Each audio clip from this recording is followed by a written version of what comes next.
Christmas is freaking canceled. Okay, I just finished watching the episode of Power Book 4 Force. Welcome back to my channel, y'all. My name is Janice. I have a segment on my channel called What I'm Watching, where I talk about what I'm watching. And tonight, what I was watching was Power Book 4 Force. I've been waiting for this episode all freaking day, and you would not believe how many people wanted to talk, wanted to pop up, show up, be around while I try to watch this episode. I'm just now finishing this episode, and Jenard bitched up on that coke and killed everybody, okay? I guess that he got that coke strength, what they call it, cokehead strength. He got that cokehead strength and went and killed everybody. You know, when, what do you call it? When he said about, what, just because I whooped your ass today, Jenard? Is that, why don't you kill me like, oh my God, I feel so bad. Like, I had to close my eyes. Like, we really just watched JP go out. JP, who we've been watching since the first episode of this thing. It's going to be a lot, y'all. It's going to be a lot. Next episode is going to be crazy. Like I said in my last video, I knew Diamond was not killing Shanti. Diamond was killing Kendra, the CO, that he felt like was disrespectful. Okay? Diamond killed her. And I'm telling you, the Coke Brothers Incorporated, okay, are out of control, okay? JBI, Junkie Brothers Incorporated, are out of control. Diamond is on that liquor. As you can see, I'm dressed for Christmas, but Diamond is off that liquor, making wild moves. And Diamond is scary this season. These last few episodes, I'm not talking about scary like, oh, I'm scared of him, but scary like, scary stupid, the way he's making these stupid decisions. And Jenard, I think, realized Shanti's words were correct when she said, you ain't never gonna be enough. She was right. Look how he bitched up on that coke and killed JP today and went after King Kilo, killed King Kilo, and then he also got his ass whooped by JP. Okay, so Jenard is all over the place. Junkie Brother Incorporated are all over the place. Diamond is making wild moves like going after Kendra and killing Kendra. Okay, and just not thinking, just doing stuff. I'm tired of being under Tommy. I'm tired of being under Tommy. Okay, well, that was the deal you made, bro. Like, you made a deal to be with Tommy, and you were doing sneaky-er stuff than Tommy was. Like, Tommy may have done a few things and not told you about it, but it wasn't big stuff. Like, you literally plotted to kill his family. Was Tommy ever plotting to kill Jenard? No. Did he have chances to kill Jenard? Yes. And your brother killed his family. Like, Junkie Brothers Incorporated is on some BS today. I was happy to see my girl Shanti, happy to see her live another day, make it out of another episode, because I was scared for my girl. Like, we all just really started effing with Shanti. I'm scared for my girl. Am I the only one who thought Raheem was Shanti's brother in season 2? Like, they were of some relation or something. Like, when they were talking and she got upset with him he said something about Jenard and she choked him over the balcony in the gym in season 2. I thought they were of some relation. But it seems like Raheem wants a little piece of that showstopper, baby, because he over there, he brought the bag, literally, bag full of hella money, and basically saved the day. He was like, I make investments. I don't buy that Louis Prada stuff. I'm not show off. I don't need a Lambo. I just need you, boo. Yeah. And he's not feeling Jenard, okay? Junkie Jenard got his ass whooped today in front of Raheem. And Raheem is the real Trojan horse. He's the real one that's... Jenard thinks Raheem is on his team, and it's the realest on his team, the realest dude out here. And he's not. He's ready to go after Shanti because, yeah, Jenard, you had a queen on your side. But Shanti made a mistake because you're never supposed to build a man up and be with him at his lowest. Because every time he's with you, he's going to remember that you knew me at my lowest. You remember my lowest. I'm not your hero. I'm actually a zero. You built me up. And when she told him, like, I built you up from the ground, I pulled you out the gutter, you was trash.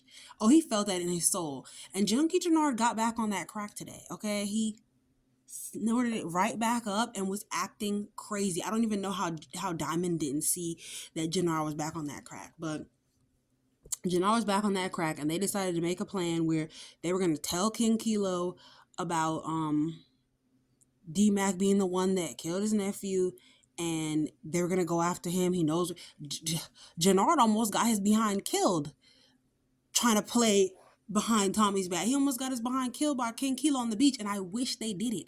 I wish they took Junkie Gennard's milk dud head up out of here. But instead, Gennard lives to fight and snake another day.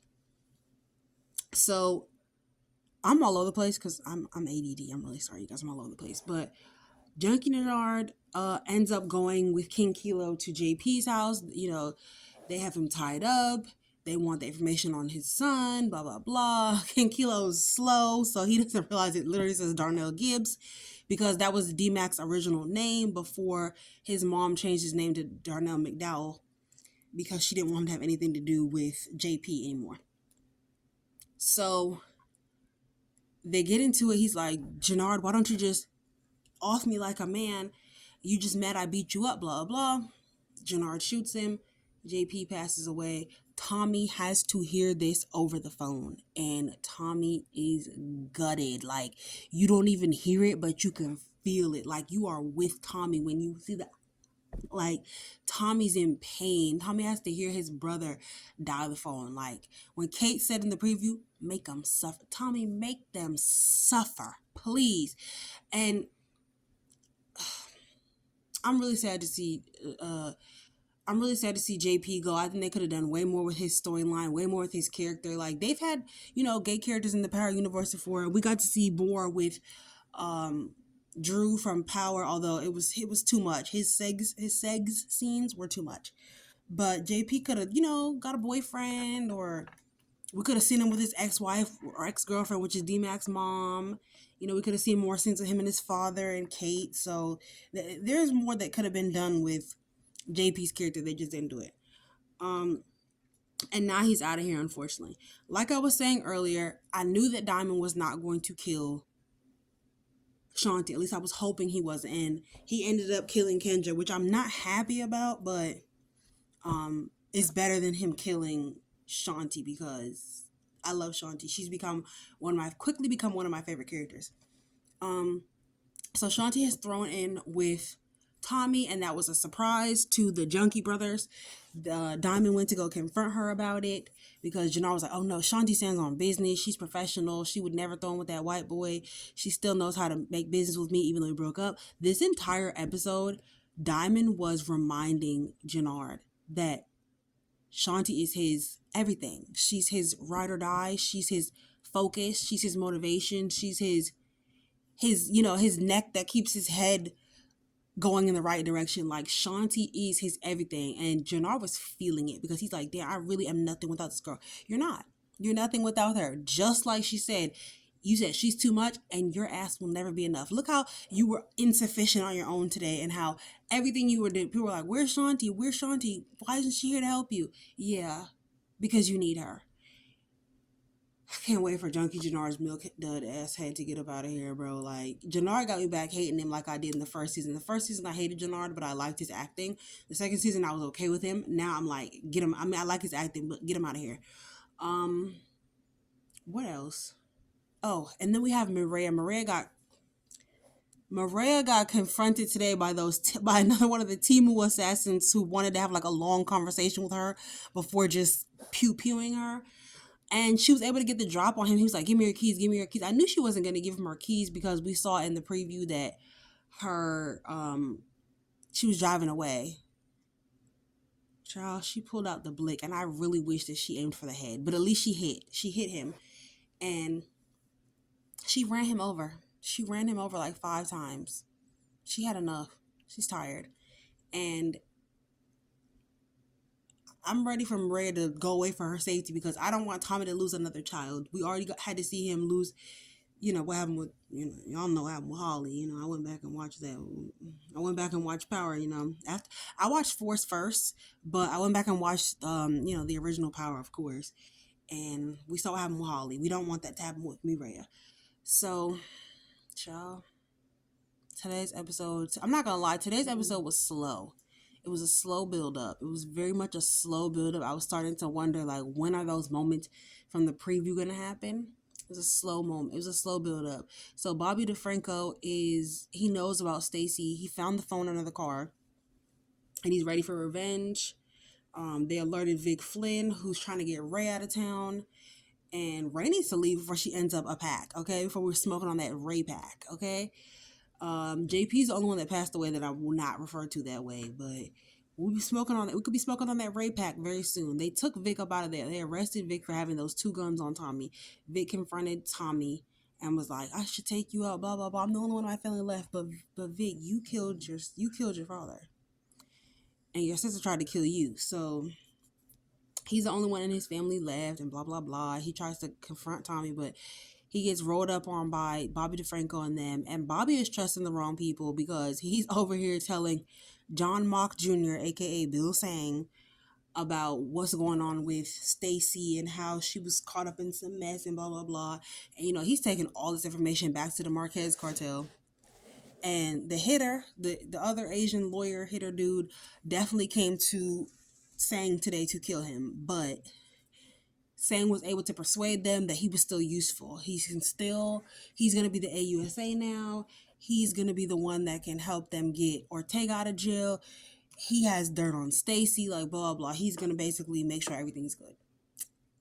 That remains to be seen. Today, the only moment, this is one of the few moments where Tommy kind of pissed me off. Like the way he was talking to Bobby DeFranco about Stacy today, it almost made me hope that Tommy does get arrested and spend the rest of his time in jail. Like, he was being very smug, and he definitely had a moment there where I was like, yeah, if I was Bobby, I would have had a hard time not pulling that trigger and upping that on Tommy, okay, and just blowing him to smithereens right then and there. Like, I would have had a hard time if I was Bobby. Bobby showed a lot of self-restraint in that moment because I would have definitely pew-pewed Tommy, okay, lit Tommy's ass up in that moment. Like, they would have had to pull me off of him. They would have had to take the clip would have been emptied, okay, and I would have still been trying. I would have pistol whipped him after he was dead. That's how Tommy was acting today. And I guess that's a sentiment. That's like great acting or whatever. That's like, oh, it's a sign of great acting. But yeah, Tommy, he definitely had a moment there where I was like, yeah, lock his ass up. Like, he was having a lot of those moments in Power. Like, the old Tommy low-key needs to come back, but this Tommy has things to lose, and he's thinking smarter. He's doing things differently. But Marshall's ass is out of CBI as well, and he's gonna regret. I mean, out of CBI is done with D-Mac. He's like, I'm done with your crazy uncle. I always looked out for you, blah, blah. D-Mac definitely was like, yeah, you holding stuff down. Your mother's been working 3 jobs and she haven't quit one of them yet. You're not holding shit down. But I think Marshall's going to regret this. He's going to regret not sticking with D-Mac. And he's definitely going to get his ass. And I don't feel sorry for him. Like, I definitely felt sorry for him the first few times where CBI turned on him, especially with Cousin Buddy, my family now. Whatever. All that stuff. This my play now. Cousin Buddy, my family. All that stuff from season 1. And they turned on his ass and took Cousin Buddy from him, flipped everything. And he had to go crawling back to D-Mac and Tommy. It's going to be another situation like that again. And I hope karma definitely comes from Marshall. Even though I love Marshall, I love the actor who plays Marshall, and I love him on The Chi. Marshall, you played both sides and you betrayed D-Mac too many times. He's never betrayed you. Like, he may have put you in some tough spot, but he's never betrayed you. So Marshall, when they inevitably turn on your ass or you get caught in the crossfire, I'll have nothing to say. Marshall, he's one of my favorite characters, but I have nothing to say. Anyways, what else happened in this episode? Like I said, Shanti was a boss. She's trying to get that meet with Che. I don't know if it's going to happen, but Shanti was a boss episode. She saved the day. Yeah, Black woman in power, Black woman running things, Black woman in male-dominated fields. So, yeah, Shanti was a boss in this episode, and she ran ish as she should. and Jannard was a piece of trash that got pulled out the gutter that needs to go throw back his ass back in the gutter. So that is my review for tonight's episode. Like I said, I feel like it started slow, but it ended up being a good episode. It was really sad to watch JP get up out of here. Like, that was so painful. I was waiting the whole episode, like just tense, just waiting for that moment, just because we knew it was coming. And so I was like, oh my God, I can't believe it. JP's really like, it's over for him. Like, JP's done. But we're gonna get revenge for JP. Kate's coming back. He got to find out he was an uncle today, and that D-Mac is gonna be a big cousin. And him and Tommy got that brotherly bonding moment. They had a family moment, and it was really nice to see. We know that when they start having those family moments, that somebody's gonna get up out of here. But it was really sad. JP's not gonna be here anymore, and they got to get justice for JP. They got to avenge this. They got to get revenge on those dirty Sampson brothers. And this is going to be a war like they've never seen before. A war like they've never seen before.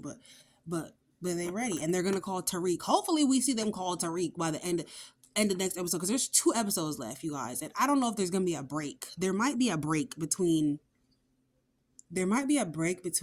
now and the next episode. Who knows? We have to find it. We have to see. But yeah, I waited a long time for this episode, and I'm just gonna be patient for the next one because it's gonna be a while before we see that one again, and it's gonna be a while before we see that one, and it might be 2 weeks before we see the next one. So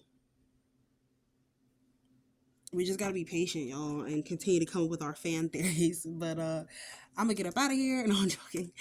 Good night, you guys. Merry Christmas, even though Christmas is canceled. But Merry Christmas, you guys. Peace. It's your girl Denise. Have a great night.